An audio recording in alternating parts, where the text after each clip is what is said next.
The problem with being in the nether is that I feel like I could die at any moment. And it's not because I'm scared in the nether, don't get me wrong, I'm definitely not scared in the nether. I don't know why you would think that. 100% it's not because I'm scared, it's because I could die to lava at any moment. And I don't feel safe there. And does that come from fear? No, it doesn't come from fear. It comes from rationality. That's where it comes from. But I needed to go into the nether, so that's what I did. I headed into the nether straight away because I was on a search for a basalt delta biome. Yes, it's the most dangerous biome, but it also has something that we need. But when I did head into the nether, first thing I noticed was an iron golem. That's just something I should point out. A little tangent there. But we want a basalt delta biome because obviously we want magma cubes. Magma cubes gives magma cream, and magma cream we can get potions of fire resistance. That was the big aim, the big goal I was aiming for. However, I wasn't in the nether for long because I turned back around. I needed some blocks for bridging, for creating like a little makeshift road, because I thought about just exploring the nether in the different directions, just seeing what I come up with, just seeing what I come across.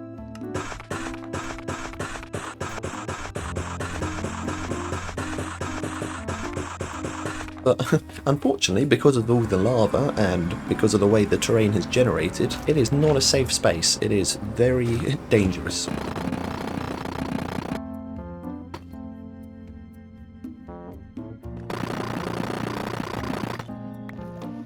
Or at least more dangerous than the overworld. And so I thought, okay, I could either traverse across this terrain and try and just stay safe, or I could do something else. I could make a little road for myself. I could put my neurons to use and come up with something that no one else has ever thought of. And so that's what I did. I just began making a road, and I thought, okay, I'll just head in one direction with the deep slate tiles, and then once I come across something, i.e. a basalt delta, I'll be happy. However, I didn't come across a basalt delta straight away. In fact, the first direction I went, I found a bastion. And the bastion is interesting. I found it previously, this same bastion. I don't know if I ever showed it on camera, but I did definitely mention it in a previous episode. I think it was just like a passing comment. But this is good to have at least a bastion in the future, because I will want to explore it and just look for probably a smithing template when we come to get netherite, because that is something I do want to get from the nether. But I don't really want to search for netherite without a fire res potion. I mean, I should be fine, to be honest, but you never know. I have fallen through gaps in, I have mined down to look for ancient debris before, and then while searching, while strip mining, I fallen in like a pool of lava and just like sunk to the bottom of the world and not being able to get out and died. So in case if something like that happens, I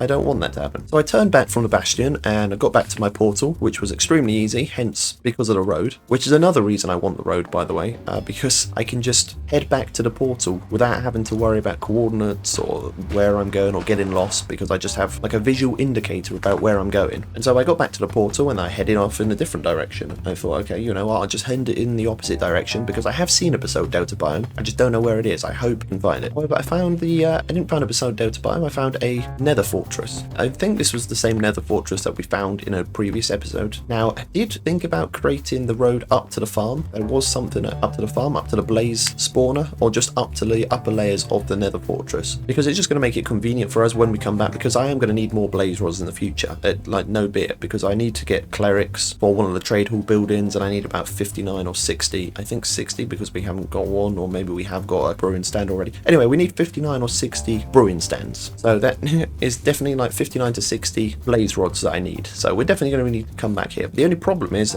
blazes could be sniping me off at this very moment. I didn't feel like falling into the lava below, so I thought, you know what, this is too much hassle for the time being. I will turn back and go somewhere else. So I headed back to the portal again, and then I headed off in a third direction.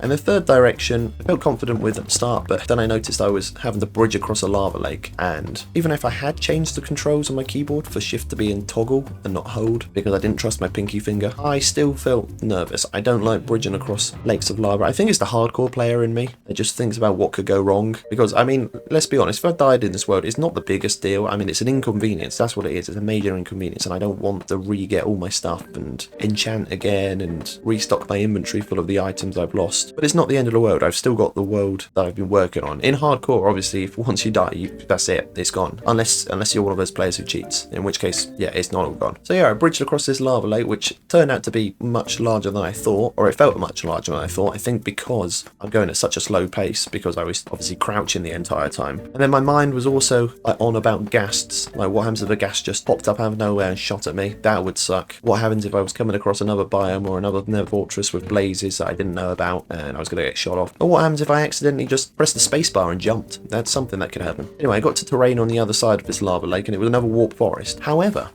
I could see in the distance a basalt delta biome, and so I thought, jackpot, bingo, I've made it. And so what did I do? Well, of course, I bridged to this basalt delta biome. What else do you think? I'm looking for it.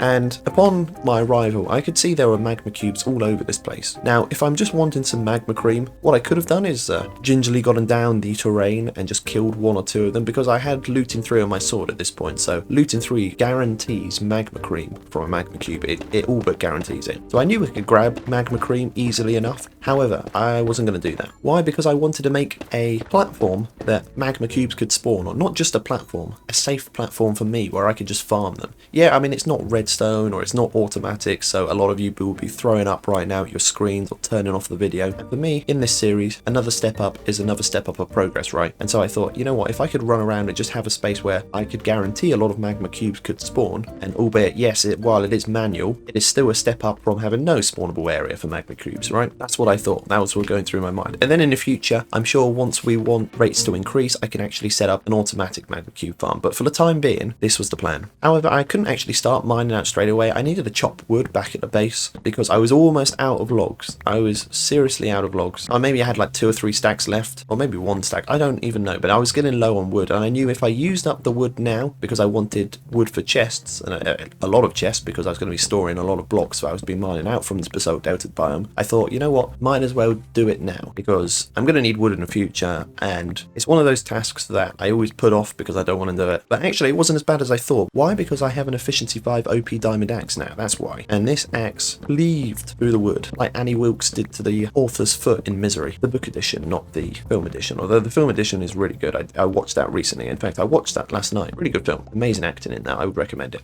Anyway, I figured out why the trees that hadn't been growing. Originally, I thought it was because of the ceiling height of the cave, and then I looked closer and I realized, actually, I just don't think it's bright enough in here. I mean, for me it is, I can clearly see, but then I remembered about when we put on the shaders last episode and how dark it was, and I thought, you know what, I'm going to place some more torches. And so I placed some more torches, and what I found is while I was chopping these trees, more of them were growing, and I thought, that's been the problem this entire time. That's been the problem, just not enough torches. Wow. Okay, so I went back to the basalt delta biome with wood in hand, put down the chests within the terrain, ready for accepting blocks. I also took a couple more picks just in case I needed them, and I just started mining out the space. I wasn't sure how large I was going to make it, I just knew I was going to mine out this space, and I was going to mine out a large amount of this space. And I thought I'd start with like just a 2-block high area, just take out a couple of layers of blocks. I didn't want to do 3 layers, albeit the only reason being that once I do 3 layers, magma cubes can spawn, but if I do 2 layers, I can get a sense of how large I want the spawnable platform to be while no magma cubes can spawn still, and so I'm not disturbed through their frolicking about.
Okay, that took some time. As I said, as you can see, magma cubes still aren't spawning within the area at the moment because of the space is only 2 blocks high. I mean, don't get me wrong, there are still magma cubes in the area, and I've come across magma cubes, or I came across magma cubes while I was mining, but I thought, you know what, I'm not going to kill them. I could have killed them and got the magma cream, but for some reason I just wanted to show me killing a magma cube for the first time on camera. I mean, I still could have filmed it, but I want it to be more of a big deal, you know, a big deal, even though it's not a big deal because it's just a magma cube and it's just a magma cream. There's nothing big about it, apart from its bouncing, hulking body. There were also quite a lot of lava spills because obviously I'm in a basalt delta biome, and basalt delta biomes are known for their lava, which is what makes them so dangerous, or one of the reasons they're so dangerous. I think the terrain and the magma cubes within that terrain is also a big factor to that. But you know what, I had OP armor, so it didn't really matter. As long as I blocked up, I had like a block in my offhand often, and would just plug the holes where the lava would fall through. So it wasn't that big of a deal, and like I said, my armor was OP, or is OP. It's not was OP, it just is OP. That made a big difference. Even without fire protection, I've got protection 4 and everything, so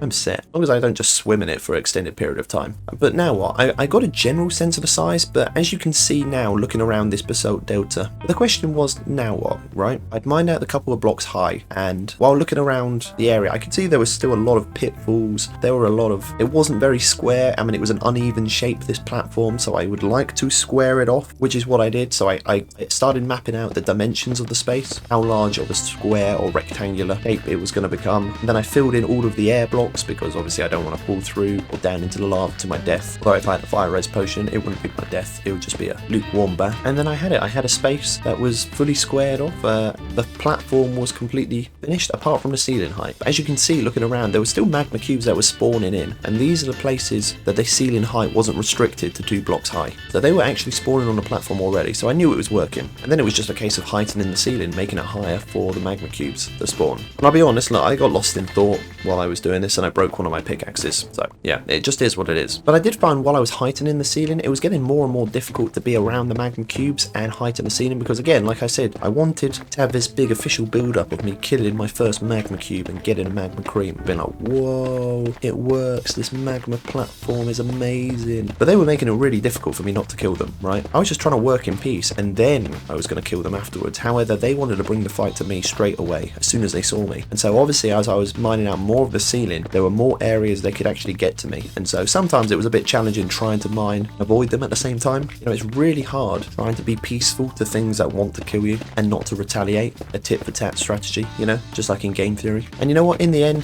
they just got too obnoxious. And although I hadn't finished the area completely, I thought, you know what, I'm just going to go around killing them. And so that's what I did. I ended up killing them. I went on a killing spree, and I ended up getting more than 2 stacks of magma cubes from it. Sorry, 2 stacks of magma cream, not magma cubes. That's what I was killing. And you know what, I didn't feel guilty about it. I felt great. I felt amazing. I felt invigorated and rejuvenated on life. And then all that was left to do was finish the ceiling of spawnable area, put my other picks to use.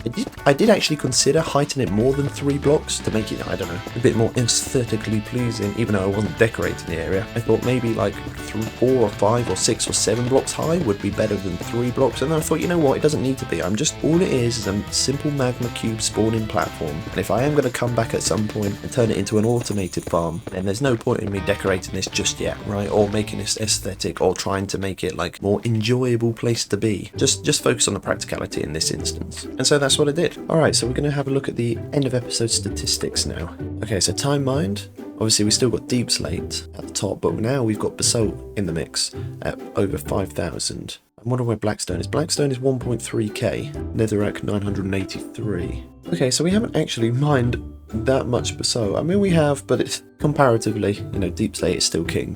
Times broken, as you can see, this has gone up now. The pickaxe is from 15 to 16 because I did break that diamond pick because lost in my own world. Times crafted again, emeralds still at the top, 43,000. Diamond pick has now been used 93,000 times. That is the highest for times used. Axe after that at 8,000. Deep slate tiles, believe it or not, 3.3k. I think that's because of obviously the temporary road well, not even the temporary road, the road we've made. Even though it is a single block wide road in the nether, it's still a road, and I had to use quite a lot of these deep slate tiles. Picked up again, it's still called deep slate. There's not really much change down here apart from basalt, which is 4.8k. Then dropped, string is still top. So that's another step in progression for this episode. I'm probably going to have to kill all these magma cubes, even though I've got a lot of magma cream, but I thought, you know what, why not go for it? Alright, and that's it for another episode. Alright, Bye.